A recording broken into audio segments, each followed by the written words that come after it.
भारत और मैं हूं आपके साथ अशोक चौहान। देश और दुनिया की तमाम खबरों पर आइए डालते हैं एक नजर। यूं तो कोरोना काल आम लोगों की जिंदगी में बहुत खट्टे और कड़वे अनुभव को लेकर आया। कोविड के लॉकडाउन ने सबसे बुरा असर लोगों के रोजगार पर डाला है। रोजगार की तलाश में शहर की तरफ गए ग्रामीण क्षेत्रों के युवाओं या दूसरे लोगों ने अपने जीवन में कभी इस तरह की कल्पना भी नहीं की होगी कि जिन शहरों के लिए उन्होंने अपने घर गांव गलियों को छोड़कर भागे भागे आकर उन शहरों के विकास में अपना महत्वपूर्ण योगदान दिया है, एक दिन उन्हीं शहर से बेरोजगार हो जाने के साथ ही जान बचाकर भागना पड़ेगा।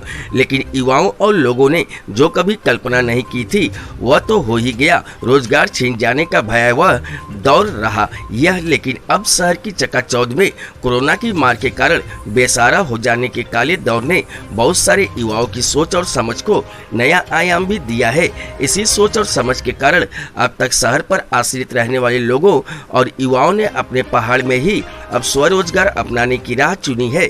इसके क्रम में चमोली जिले के नारायणबगड़ प्रखंड में मिगंगढेरा बाजार में शहर से 2 और बेरोजगार हुए युवाओं ने हवाई चप्पल की इकाइयों की स्थापना कर स्वरोजगार की दिशा में कदम बढ़ाए हैं।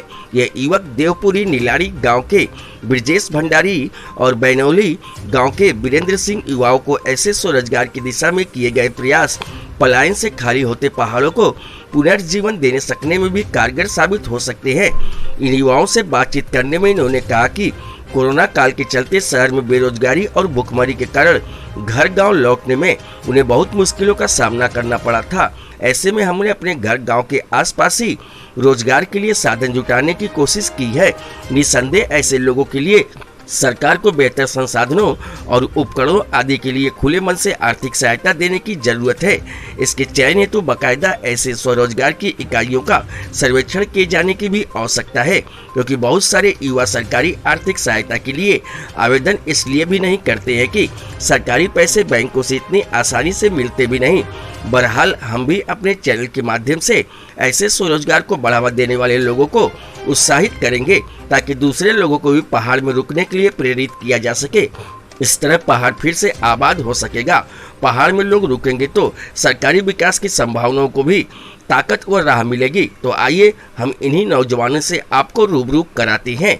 वीरेंद्र रावत के साथ सुरेंद्र धनेत्रा की रिपोर्ट।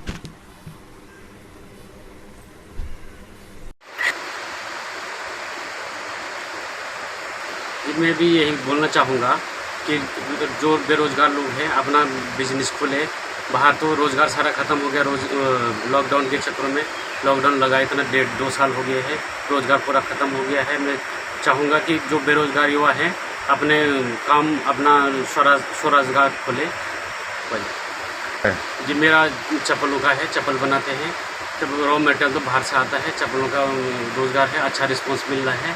दूर दूर सप्लाई होती है, ब्रांच पे और मेन रोड पे सप्लाई होती है। कार्यक्रम अच्छा चल रहा है, जो काम हमारा अच्छा चल रहा है। काफ़ी टाइम लॉकडाउन था तो रोज़गार की कमी था, हमने खुद पे निर्भर होने का ठाना है। तो खुद पे निर्भर रहेंगे, खुद का काम करेंगे। तो ये चप्पल फैक्ट्री सबसे बढ़िया उद्देश्य हमें नज़र आया कि चप्पल फैक्ट्री खोले हम अपने गाँव में, अपने पहाड़ में, और एकदम बढ़िया चल रहा है काम। देना चाहूँगा यहाँ पे संदेश देना चाहता हूँ कि खुद पे निर्भर रहें और अपने पहाड़ में अपने पहाड़ से प्यार करें। अपने पहाड़ सबसे बढ़िया है।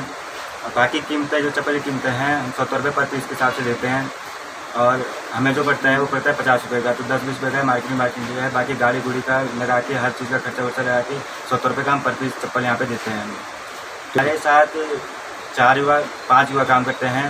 2 हमारी मार्केटिंग में करते हैं, जो मार्केट करते हैं, जो मार्केट में सामान ले जाते हैं, चप्पल ले जाते हैं। बाकी 3 हम यहाँ काम करते हैं।